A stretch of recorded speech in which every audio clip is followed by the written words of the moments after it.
काफी समय पहले की बात है। प्रतापगढ़ नाम का एक राज्य था। वहाँ का राजा बहुत अच्छा था, मगर राजा को एक सुख नहीं था। वह सुख यह कि उसके कोई भी संतान न थी और वह चाहता था कि अब वह राज्य के अंदर किसी योग्य बच्चे को गोद ले ताकि वह उसका उत्तराधिकारी बन सके और आगे की बागडोर को सुचारू रूप से चला सके।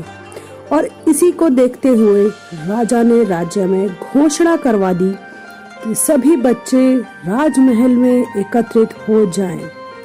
ऐसा ही हुआ। राजा ने सभी बच्चों को पौधे लगाने के लिए भिन्न भिन्न प्रकार के बीज दिए और कहा कि अब हम 6 महीने बाद मिलेंगे और देखेंगे कि किसका पौधा सबसे अच्छा होगा। महीना बीत जाने के बाद भी एक बच्चा ऐसा था जिसके गमले में वह बीज अभी तक नहीं फूटा था, मतलब उसमें पौधा उगना बनना शुरू नहीं हुआ था। लेकिन वह रोज उसकी देखभाल करता था और रोज पौधे को पानी देता था। देखते ही देखते 3 महीने बीत गए। बच्चा परेशान हो गया। तभी उसकी माँ ने कहा कि बेटा धैर्य रखो, कुछ बीजों को फलने में ज्यादा वक्त लगता है। और वह पौधे को सींचता रहा। 6 महीने हो गए।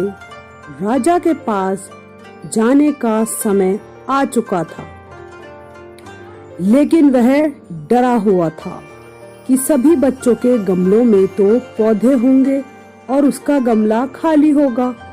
लेकिन वह बच्चा बहुत ईमानदार था और सारे बच्चे राजमहल में इकट्ठे हो चुके थे।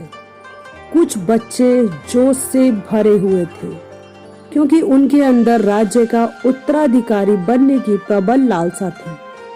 अब राजा ने आदेश दिया, सभी बच्चे अपने अपने गमले दिखाने लगे। मगर एक बच्चा सहमा हुआ था, डरा हुआ था क्योंकि उसका गमला खाली था। तभी राजा की नजर उस गमले पर गई। उसने पूछा, तुम्हारा गमला तो खाली है। तो उसने कहा, लेकिन मैंने इस गमले की 6 महीने तक देखभाल की है। राजा उसकी ईमानदारी से खुश था कि उसका गमला खाली है। फिर भी वह हिम्मत करके यहाँ आ तो गया। सभी बच्चों के गमले देखने के बाद राजा ने उस बच्चे को सभी के सामने बुलाया।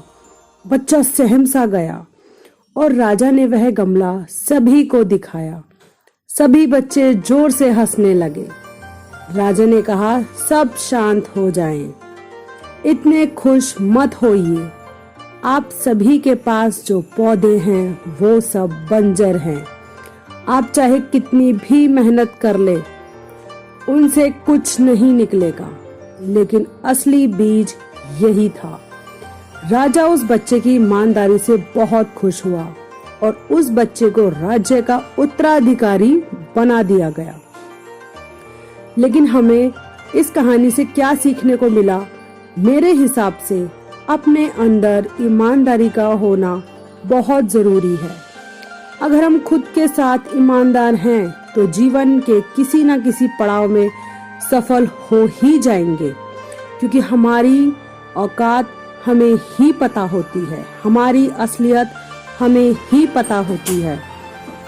हम खुद को पागल बनाकर खुद का ही नुकसान करते हैं। इसलिए जीवन में चाहे कैसी भी स्थिति आए, चाहे कोई भी परिस्थिति हो, हमें अपनी ईमानदारी पर अटल रहना चाहिए। हमें अपनी ईमानदारी पर अटूट विश्वास रखना चाहिए। उम्मीद है आप सबको ये कहानी बहुत पसंद आई होगी। अगर हाँ आपको पसंद आई है तो प्लीज लाइक जरूर कीजिएगा, कमेंट जरूर कीजिएगा और प्लीज हमारे चैनल को सब्सक्राइब करना ना भूलेंगे। हरे कृष्णा, राधे राधे।